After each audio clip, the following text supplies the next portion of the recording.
I'm over at the house working on my computer, making some brake line and fuel line mounting brackets for this frame. I'm gonna try to get these wrapped up today. I'm gonna take you guys through the way I make some little one-off brackets. So here's the bracket that we're gonna be making. I'm gonna make this base piece out of steel and then the outside out of aluminum. The steel will get welded on and then the aluminum will just be bare. It's gonna get a 1032 bolt to clamp them all together. I'm gonna be doing a 8,000ths clearance on all these lines for powder coat. So after I have it all modeled up, the first thing I do is find out what stock I have and the stock size I can use. Which ends up being this little piece here. As you can see, that's gonna give me enough material to hold on to at the bottom and enough around the outside to clean everything up real nice. It's a common size 1x2 by 1/2 inch stock. On the first operation, we are going to face it down and then with a 1/2 inch cutter, clear out the bulk of the material, bore out where the lines are, and then contour around to get everything back to size. We're gonna then flip it over, face the remaining stock off. Gonna flip it standing up this way. Gonna center drill it for our tap drill size, and then tap it to 1032. Gonna get these flat jaws swapped out for these serrated jaws. Leaves a 100th right here and it holds it really tight. So I really like it for doing small parts and just little trinkets like that.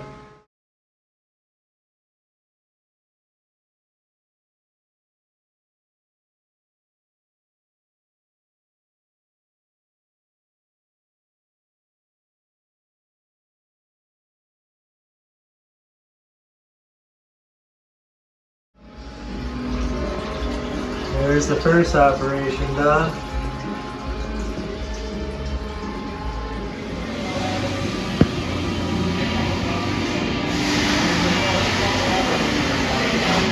There's a little center drill and chamfer.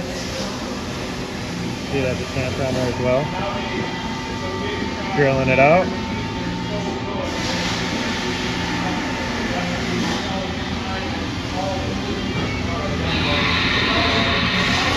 And we're coming in with the old tap.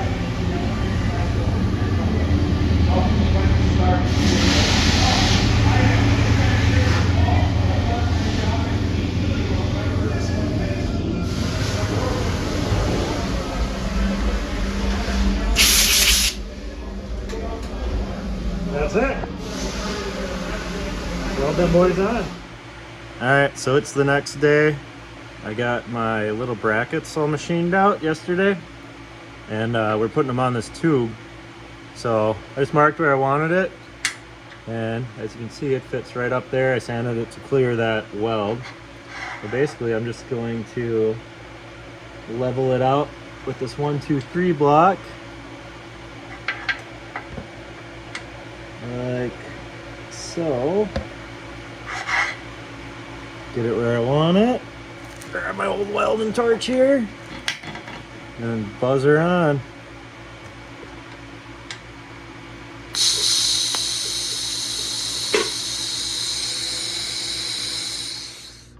There it is, welded on. With the aluminum caps bolted up. It's really sturdy, really clean way of doing it. I'm gonna get these guys welded on along the frame rail where the lines are gonna run. We'll get these bulkhead tabs I made welded on for the -6 fuel line front and rear. Start bending some lines. I got all my clamps in place here, and now I'm starting to bend the fuel line. I'm gonna start with that and then move on to the brake line since the fuel line is on top, and I can go right underneath with the brake line. Just quick show you how I'm doing this here. So what I do is I take a piece of welding rod and I bend that up to the shape I need. I'll either go to the outside or inside, just depending where the constraints are. This time I did the outside. Then I'll take that back to a different open table and I'll mark my starts and stops, as you can see here. right there, all that. And I'll just kind of work it to the aluminum line, test fit it, tweak it if anything needs. But it makes for a real slick way to have a guideline to do multiple bends at once without putting it on the car and tweaking stuff around as you go. Works out real nice that way. As you can see, it fits absolutely perfect right there. It's gonna get a little 90-degree to my fitting right here, and then a little bump up to my fitting right here. Then we'll put flares on it with a hydraulic flare tool, some tube. For bending these lines, I am using a bender on every single bend. It just leads for a really crispy, nice bend versus like doing it over your knee or a soda can or any of those ways. I like using these single size rigid benders.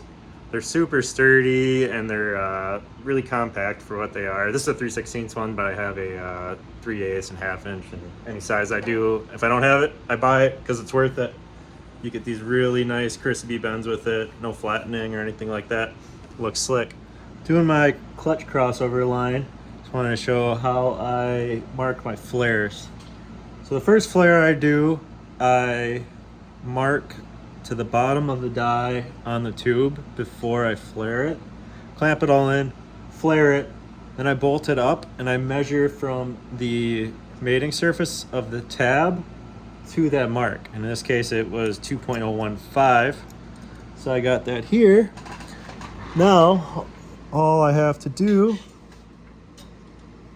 is mark that, line that mark up with the bottom of my die, and it's going to be right on. Here's what I'm talking about when I was talking about bending up that filler rod to get the line right. So I just get it pretty damn good. This one's just going to be on center line because I can go fitting to fitting and go through my mounts right here. But yeah, that's how I did all these ones, and everything's fitting up really good. All the front lines are done here. Kind of just run you through what they're gonna be.